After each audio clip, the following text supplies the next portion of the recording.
Бәріңізге сәлем. Бүгін біздер өте дәмді әрі оңай дайындалатын пупи-пай тортын дайындайтын боламыз. Ол үшін бізге қажетті ингредиенттер 5 дана жұмыртқа, сары май және қара шоколад, қант және бір ыдыста мен ұн, какао және разрыхлительді қосып араластырып алдым. Енді бір ыдысқа 5 дана жұмыртқамызды саламыз. Егер сіздердің жұмыртқаларыңыз кішкентай болса, 6 жұмыртқа қолдануларыңызға болады. Енді 5 жұмыртқамыздың үстіне қантымызды салып, бәрін жақсылап миксермен араластырамыз. Миксермен араластырған кезде жай жылдамдығынан бастап жоғарғы жылдамдығына дейін көтерулеріңіз қажет.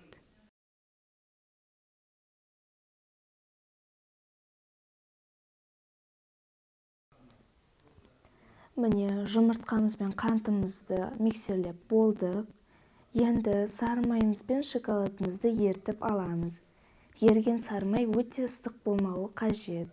Әйтпесе жұмыртқамыз пісіп кетуі әбден мүмкін. Немесе сары майымызды жұмыртқа массамызды миксерлеместен бұрын ертіп алсаңыздар болады.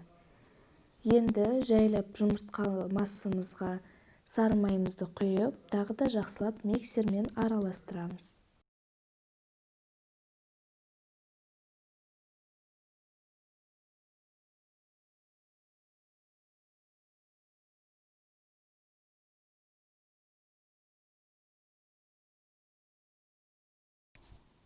Енді көріп тұрғандарыңыздай ұн, какао және қосытқышты бәрін жақсылап араластырып қоямыз.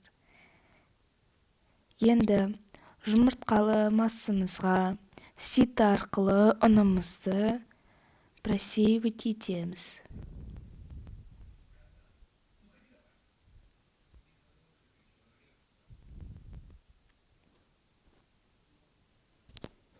Силиконды күрекшемен жақсылап бәрін жайлап араластыруымыз қажет.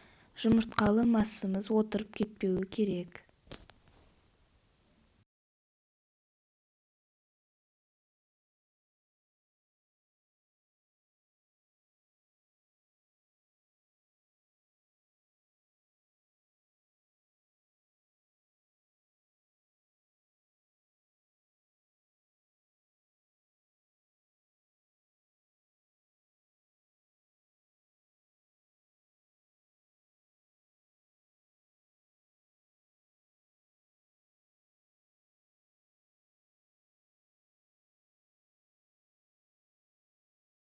Бәрін жақсылап араластырып болғаннан кейін аста алынатын противенге пергамент қағаздарын салып, бір жауып ашсаңыздар, осындай із қалады.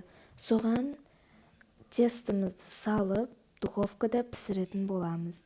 Менде әр пергамент қағазына 6-7 қасықтан жетті. Мен 4 бөлікке бөліп пісірдім.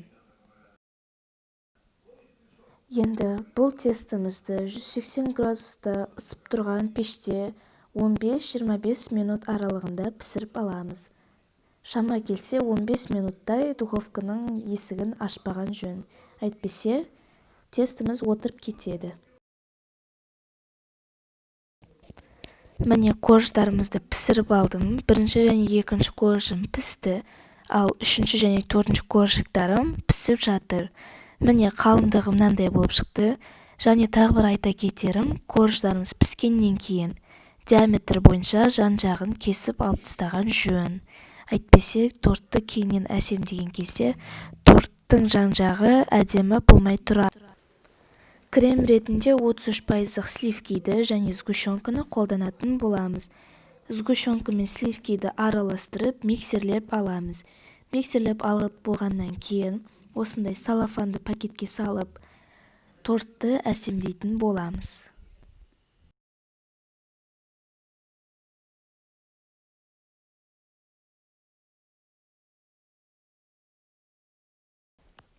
Міне екінші коржға да жағып жатырмын. Сливки міндетті түрде 33% болу керек. Әйтпесе біздің корждарымыз ауыр болғандықтан сливкиіміз жан-жағына ағып кетеді.